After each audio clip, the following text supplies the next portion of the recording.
Boa noite, pessoal. No nosso bate-papo de hoje, nós vamos falar sobre cirurgia guiada. E hoje, atendendo a uma pergunta que muitos colegas me fazem. Vilmar, quando é que realmente a cirurgia guiada faz toda a diferença?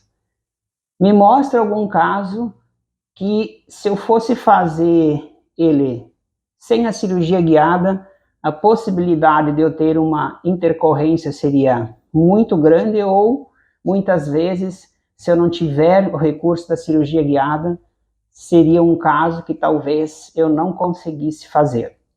Então, vou mostrar para vocês esse caso de hoje. Eu tenho certeza que muitos desses questionamentos e dessas dúvidas, esse caso vai poder passar para vocês.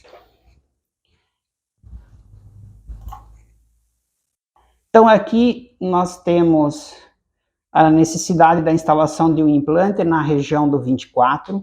Esse paciente foi submetido a tratamento ortodôntico e foram distalizados os pré-molares e foi aberto um espaço para um implante aqui nesta região.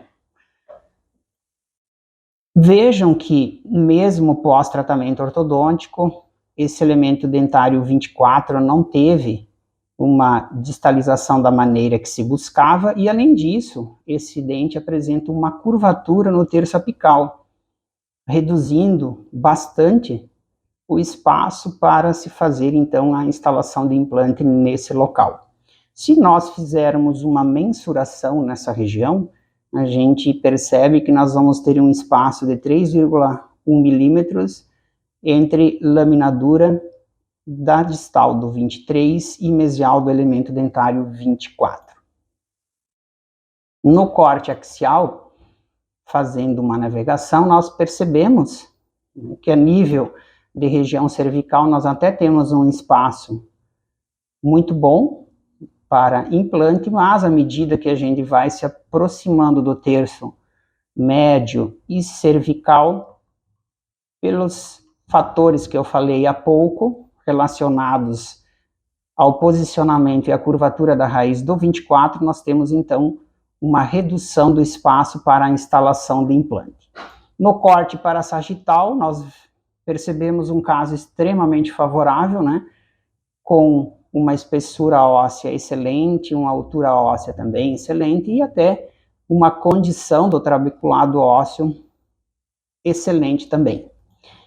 A nível de reconstrução 3D, nós então observamos o espaço onde há necessidade, né, da instalação desse implante, e é claro que sempre para se fazer uma cirurgia guiada nós temos a necessidade do escaneamento também, né, e aqui então vocês conseguem observar, né, a sobreposição do escaneamento com a tomografia.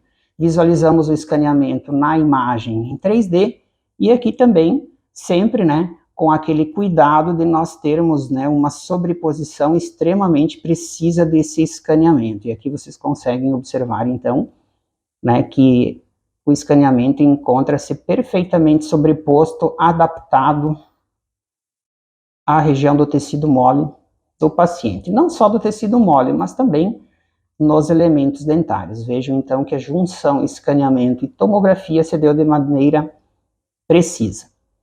E é claro que sempre que nós falamos em implantes, nós temos obrigatoriamente que pensar em planejamento reverso, nós temos que pensar na prótese que será realizada posteriormente nesse paciente.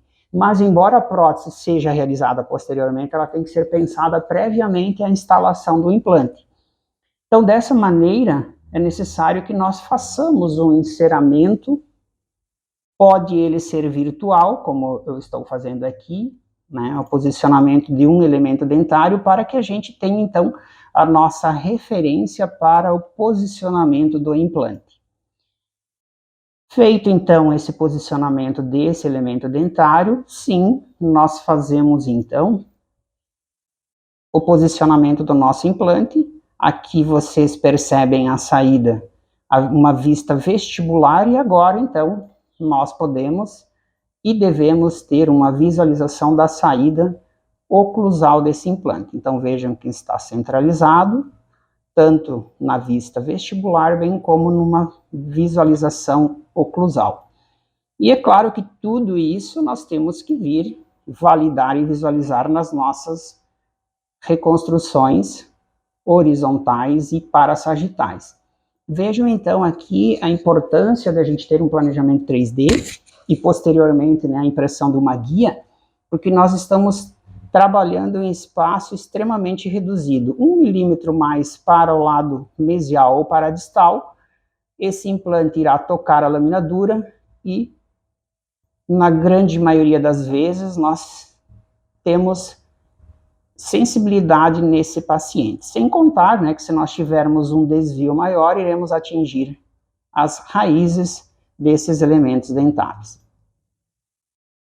Então, a importância do planejamento 3D é para que nós possamos definir o correto posicionamento do implante a partir de um planejamento reverso e que nós possamos, então, validar e visualizar todo esse posicionamento. Aí aqui vocês veem também que o implante está posicionado 1,5 milímetro intraósseo.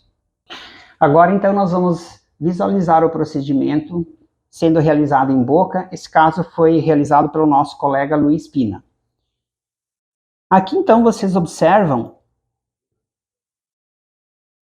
a guia posicionada em boca e vejam que através de uma sonda exploradora nós devemos fazer a checagem, a verificação se o guia encontra-se perfeitamente adaptado sobre os demais elementos dentários. Vejam que essas aberturas, que nós denominamos de janelas de inspeção, são as nossas referências para que a gente verifique se esse guia assentou de maneira adequada e precisa.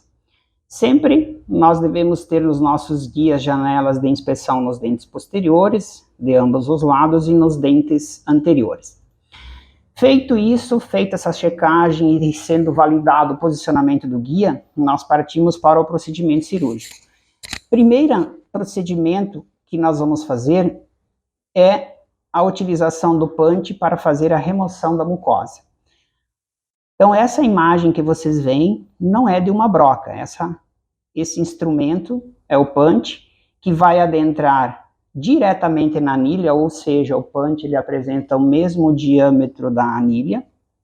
E esse primeiro acesso, vamos assim dizer, que o colega faz, que nós devemos fazer, é para se fazer, então, a remoção da mucosa.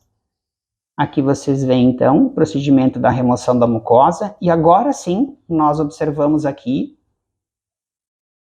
que o colega fez a utilização da fresa 2.0, observem a chave redutora de brocas, a broca inserida na chave, e algo que nós recomendamos e sugerimos para quem tem o aparelho de radiografia periapical, pode fazer isso, é uma radiografia no transoperatório. Então, aqueles que desejarem e têm essa possibilidade, podem fazer isso no transoperatório, uma radiografia, para poder verificar e validar se aquilo que foi planejado e se aquilo que nós buscamos está ocorrendo. Então, percebam que esse caso de uma cirurgia guiada, ele também está sendo um pouco de um procedimento guiado e navegado. Observem que interessante a imagem aqui que o colega fez de uma radiografia periapical, onde então nós observamos a fresa 2.0 no interior da loja óssea. E o espaçamento que nós planejamos entre as lâminas duras dos dois elementos dentários sendo respeitada e acontecendo. E após, então, a fresagem, nós observamos aqui a instalação do implante e percebam que o planejamento que nós fizemos lá no início, onde nós percebíamos que o implante estaria posicionado a poucos décimos de milímetros da lâmina dura, foi realmente o que a cirurgia guiada entregou. Então, esse é um caso, né, em que nós observamos, né, que a cirurgia guiada faz realmente toda a diferença. Não que isso, né, a gente não possa fazer à mão, né, mas eu acredito que um caso como esse seria extremamente difícil, e que a cirurgia guiada entregou precisão, entregou segurança e o resultado que a gente buscava.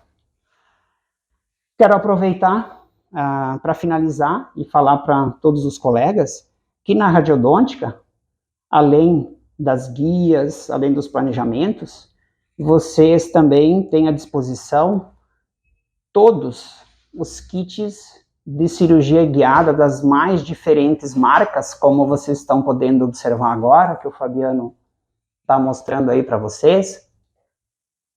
E esses kits de cirurgia guiada nós disponibilizamos, nós emprestamos para que os colegas possam fazer os seus casos de cirurgia guiada sem nenhum custo. Então, pessoal, por falta de kit de cirurgia guiada, ninguém fica sem utilizar a precisão, a segurança e a tranquilidade de trabalhar com essa técnica. Espero que tenham gostado, obrigado a todos e até o nosso próximo encontro.